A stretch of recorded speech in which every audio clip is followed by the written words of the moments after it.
Ang isa pang Pohang class corvette na ipta-transfer sa Philippine Navy parating na sa ating bansa. Ito nga po mga idol, ang ikalawang Pohang class corvette na mapupunta sa Pilipinas. Yan ang pag-uusapan natin, pero bago yan, kung bago ka lang sa aking channel ay huwag mong kalimutang mag-like, subscribe at i-hit mo na rin ang notification bell button para lagi kang updated sa mga bagong videos natin.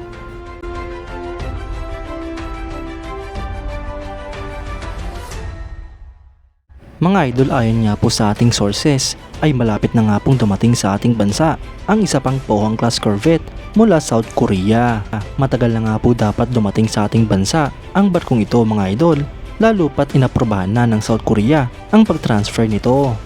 Ayon nga po sa totoong timeline ay dapat noong 2023 pa na i-deliver sa Pilipinas ang isa pang Pohang class corvette.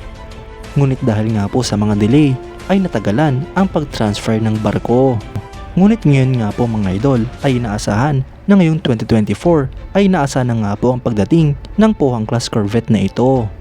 Ang Pohang class corvette mga idol ay isang low-end complement sa high-low mix domestic naval construction plan ng Republic of Korea Navy sa ilalim ng First Yulgok Project ng Republic of Korea Armed Forces.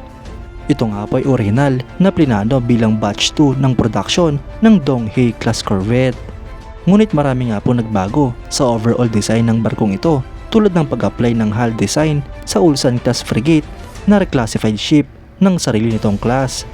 Ang barko nga pong ito ay dinisenyo para sa patrolling maritime border kabilang na ang Northern Limit Line.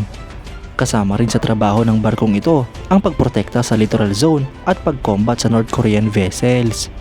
Simula 1984, meron nga pong total na 24 units ng mga Pohang class corvettes ang nakomission sa Republic of Korea Navy.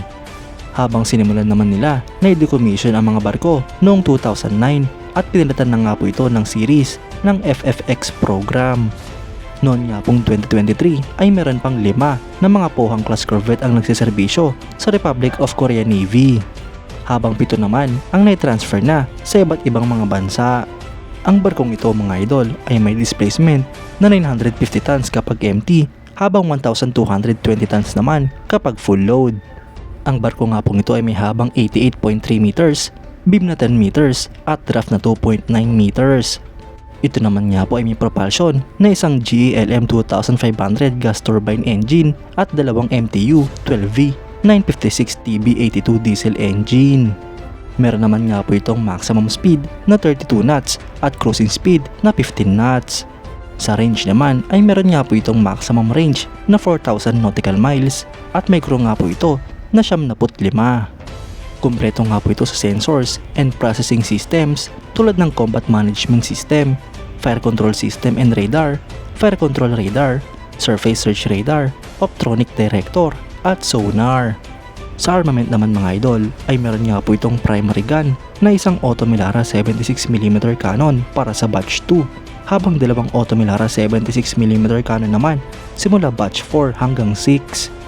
Secondary armament naman nga po nito mga idol ang dalawang Emerson 30mm cannon para sa batch 2 habang dalawang Beretta 40mm cannon naman simula batch 3 hanggang 6. Bukod nga po dito ay meron din itong anti-ship capabilities, anti-submarine, anti-air at meron pang ibang armaments.